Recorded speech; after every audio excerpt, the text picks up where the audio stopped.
Hello and welcome to my channel. If you're new here, what I like to do is to create videos that I would have found helpful when I first got out looking for treasure. Today's treasure is a little bit weird. My neighbor across the street is moving out and she's pretty overwhelmed. I've been doing a lot of helping with the heavy lifting over there. And as they've been pulling things out, I've been pointing out things that actually have some value, particularly the silver. We went through and we sorted out a bunch of her silver so that we could take the silver plate and the silver aside and the sterling aside and get her some sort of notion of the value. And there's quite a lot of value there. She had a whole silver set, and we went through their spoon collection. That was her grandmother's, her mother's, and her spoon collection. And we pulled out a number of different things. Now, I wanted to research these things. She's trying to give me, I'm not sure if I'll keep them. I'll try to pay her for them, if nothing else. But I mostly wanted to take them home because I needed to know what was going on with them.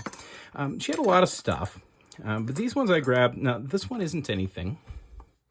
But I got it because I'm going to do a video at some point here about nickel silver. And you see where it says Chilean Silver there? I think Chilean? Yeah. There are a lot of euphemisms for nickel silver, and they're made, part of why I wanted to show this one is that they're made to look like old silverware. The designs and things are definitely the same. So I think that this particular one isn't actually silver. I think this one is nickel silver. We'll double check that. Maybe I'm totally wrong. I haven't looked this one up yet. But by the end of the video, I'll make sure to double check that. The reason I grabbed that one is I think that one's nickel silver. The reason I grabbed the other ones was that I desperately don't want any of these melted down. And in this particular video, it's just going to be the belt buckles and this. I wanted to show why I walked away when there's a huge pile of silver. Why did I walk away with these pieces? The first one, I knew it was silver right away. There's a look. Let's just put it that way. Part of my channel is to try to get in front of you as many different pieces of silver as possible, in as found condition, so you can understand, quote unquote, the look. This real nice black tarnish you see there with that sort of soft, almost yellowish tone to the silver. It's very distinctive. Now, it could be indicative of thick silver plate, but when something's old, generally the plate's going to be worn off through here. Now, this piece I grabbed because we have a lot of wear. You can see all the scratches. You can see how much this has been polished. And we also have a lot of age here. You can see this construction where they actually took that on the bowl and connected it up. It's a fairly old spoon. Now, this particular one, I believe, and I haven't, due to children, I haven't had a huge amount of time to research this.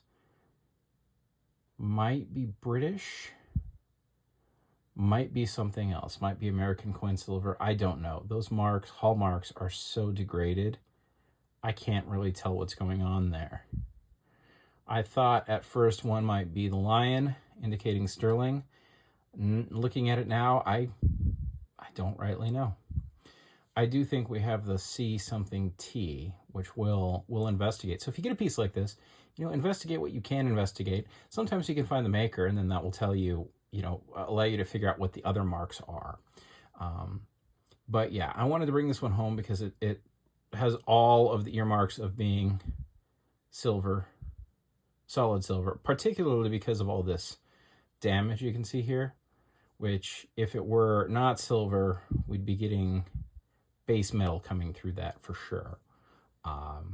So we'll be looking that one up. I think this video, I will walk away, and after I finish filming the first section of this video, I'll do some more research on this and tell you what I think it might be. So that was the first one I grabbed, and those are the reasons I grabbed it. The second one I wanted to come home with was this one. Now, this is clearly early American coin silver, or American coin silver. Early might just be my thoughts on it. But you can see how thin it is. You can see how this bowl is already it's dented in just from time, because they didn't use a lot of material on that. So this will have been made from melted down coins. Now, a lot of this old coin silver, as you'll notice, doesn't really have any markings on it.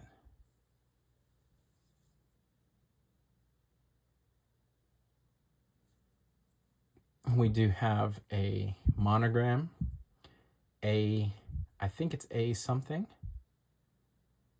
Can't make out quite what it is. If you want to leave a comment as to what you think that monogram is, you can let me know. But this is very classic American coin silver. Even if it doesn't have any kind of marks on it denoting who made it, you can be pretty much assured when you look at something like this that it is actually going to be coin silver. Now, if you check my coin silver video, I'll try to put a little pip up there to it. You will note that there are some period fakes made out of nickel silver, but those are marked with, there's really, as far as I can tell, only one maker that really did that, and they'll be marked by that maker. So I grabbed that one because it's old. Definitely 1800s, maybe going back into 1700s, but I'm thinking probably 1800s, early 1800s, coin silver. Now, this goes back even further than that one, I think. And I think they call this a flower spoon. Now, again, if this were plate, you'd be seeing the plate come through here because there's so much wear. We have some initials here, looks like. Definitely looking at like that 1700s-ness there. And then we have two stamps. And I have been staring at these, and I cannot find for the life of me anything online that exactly tells me what this is. Particularly because of this little like kind of cutout there around the P. But I'm pretty sure it's a B and a P. And I did find one potential maker, and I left a post on the forum where someone had one like this to see if they agree that that's the same maker or similar. I'm not sure if it is. It's somebody who was born in the 1700s and died early 1800s. So it's probably like a 1700s spoon, American spoon. Now, why don't we go ahead and get into this bag of things that she gave me. I might have to give some of this back. I did notice that there's something quite good there, but I haven't looked at this any further. I wanted to do it on a video. And the reason that I'm doing this video with these spoons before I have fully researched them is because I want to know what's in this bag, but I want to share that with my audience. So without further ado, let's have a look at what's in this bag of belt buckles that she gave me. So let's just see what we have here. And she just really wanted to get rid of these. Sometimes people get a little overwhelmed, and I think that's what's going on here. But I wanted to make sure if there's anything that's like special for the family, we hang on to it. A lot of these belt buckles are, they're cool. Montana Centennial, 1889 to 1989. Does it come out here? Yeah. They made 5,000 of these in 1989. Oh, wow. This was made up in Kalispell. Cool. But, for me, I'm kind of keen on the silver. I just don't have space to collect things, despite being very cool, which this is.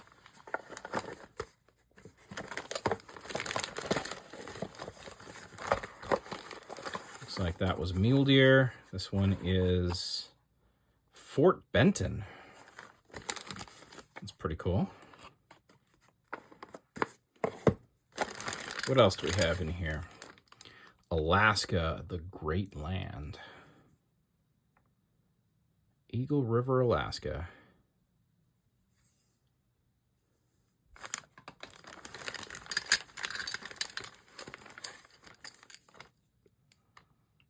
Somebody's been doing some scrimshaw.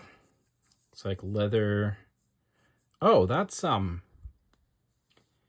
so somebody got themselves a slice of a walrus tusk.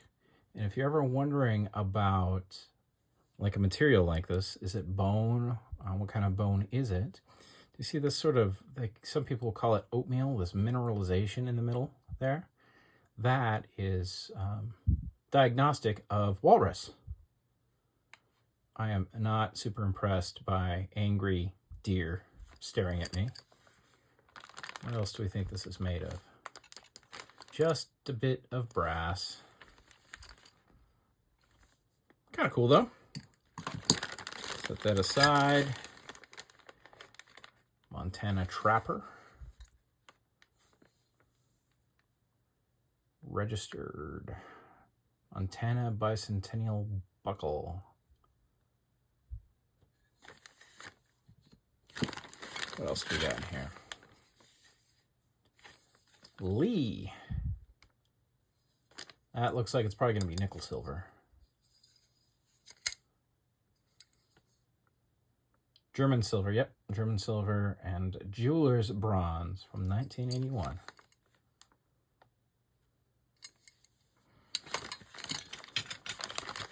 Right, that looks really good. We'll save that one and that one for last, I think. Elks. Man, that is a heavy belt buckle. 177 of 5,000. Limited edition. Great Falls, Montana Lodge. Cool. Montana Logger. Sterling Silver registered? What? Montana Logger Buckle. 86 of 100 from 1980. Sterling Silver registered collection. Heritage Mint Limited. What? Oh.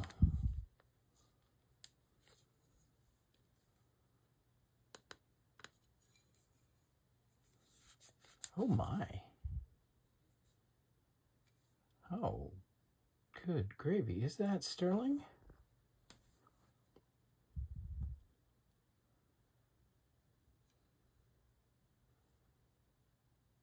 See, I see verdigris down in there.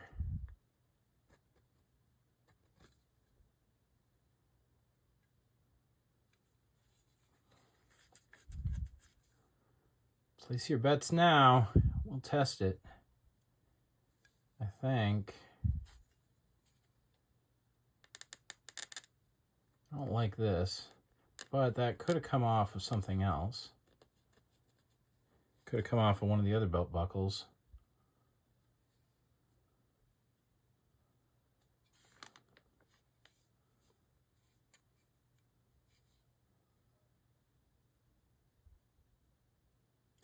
See, when we say sterling silver registered collection,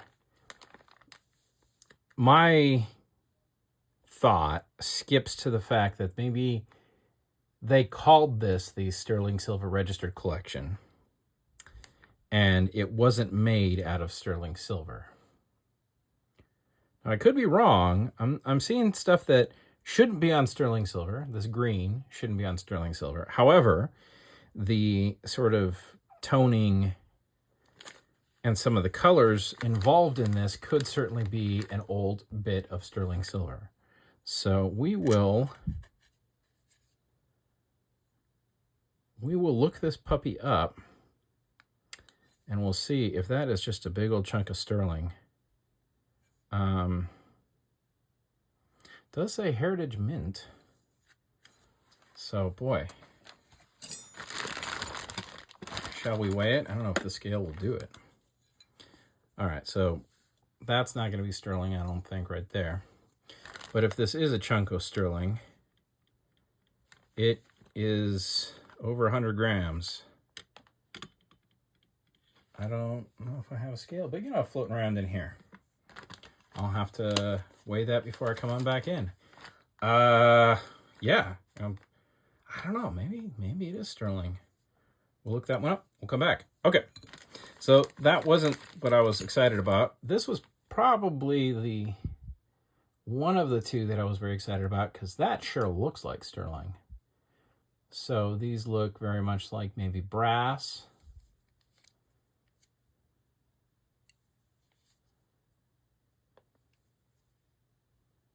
Yeah.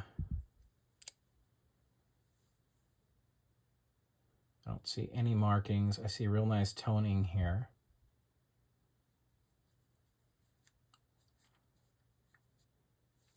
That's a good color for old sterling that's been floating around. We will test that one. I think we're going to come up probably good on sterling for that one. That one might be small enough to weigh.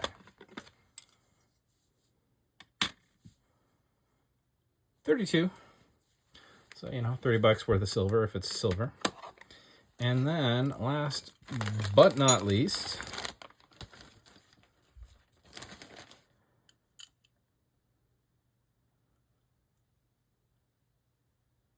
a zombie peace dollar. Looks like she's good though. So I am going to go ahead and remove the peace dollar from here. Give me one moment to find a screwdriver with which to do the deed. Okay, I think we got one here. So if you ever find one of these and you want the coin out of it, there should just be screws in the back. And if this one's like the one that I've seen before, out come the screws.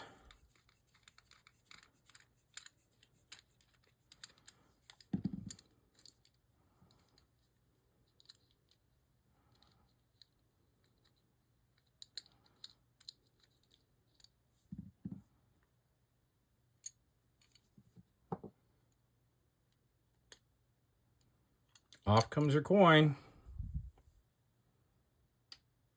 And this, I believe, would be a very good example. Look at that. You know, I like that as is. We'll just put that back, shall we? This would be a very good example, I think, of what the coin collectors call what a jewelry coin. So a coin that has been used as jewelry. And it's expected that it's going to have some fairly serious issues due to it having been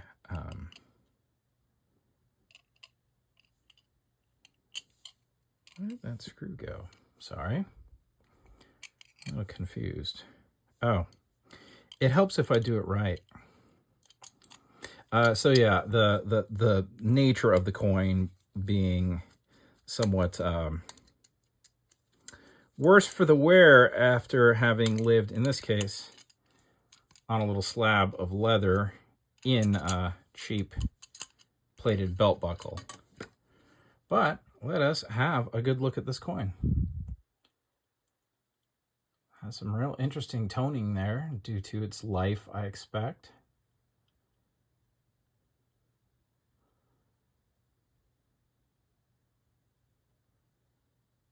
And this side is very sad, but, and please, coin people, I won't touch this further. I won't do anything to this coin until you tell me what to do with it. So leave a comment.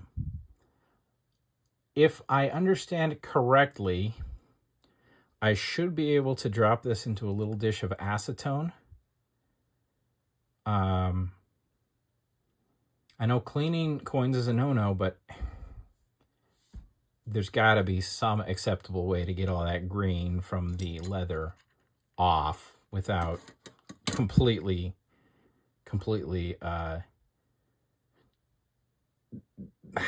committing heresy against coins. If you can let me know what it is I should do with this.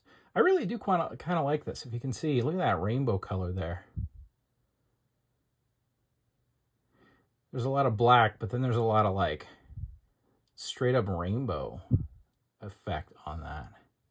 So if I can do something to get this stuff off without, clearly like taking silver polish or something to it, let me know in the comments.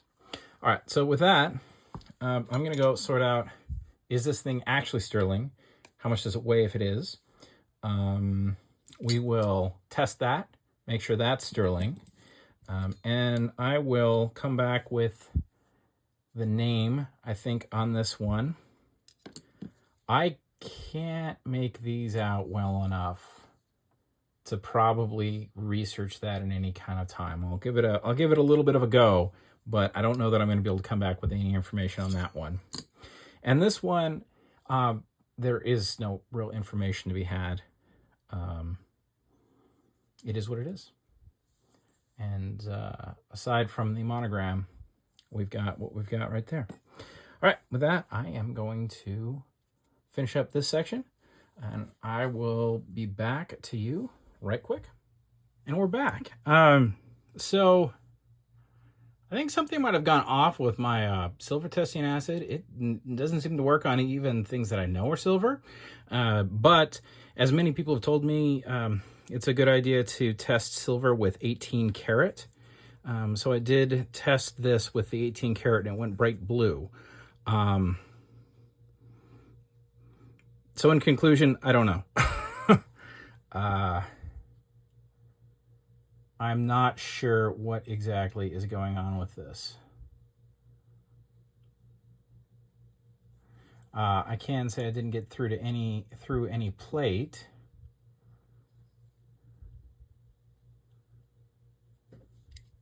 Don't see any marks on it at all.